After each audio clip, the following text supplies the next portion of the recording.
So I got this 6-pack of tweezers. They're really cool. You can use them for so many things, such as for your eyelashes, of course, and then you can also use them for crafts, for jewelry, for so many things. Oh my goodness, to pluck your eyebrows.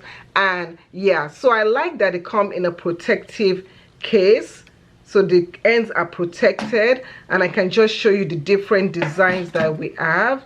So I have this one that is more like a pointy appearance one, so it's pointy. And then you do have this one that is more like a curvy, and you can use it to pick up lashes and stuff. And you have different precision. I like that it's stainless steel, so it's not going to rust. You're not going to have any problem with it rusting. So I can show you with my lashes how I pick it up. So I'm going to just take this curve one right here, so just take it out. So that's what it looks like, and I can show you how easily I can pick up my lashes with it. Okay, so just pick up my lashes easily like that.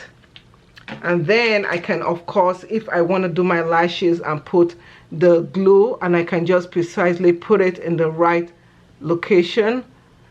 I don't have glue on, but I'm just kind of showing you how easy it is to just put it. If I have my glue on, I can just put it on and it just fits correctly like that. So, but this works really well to just grab on to the lashes. You can see how easily it's grabbing on. I love the fact that it's very cute and it has its own case so that you can store it. So absolutely beautiful.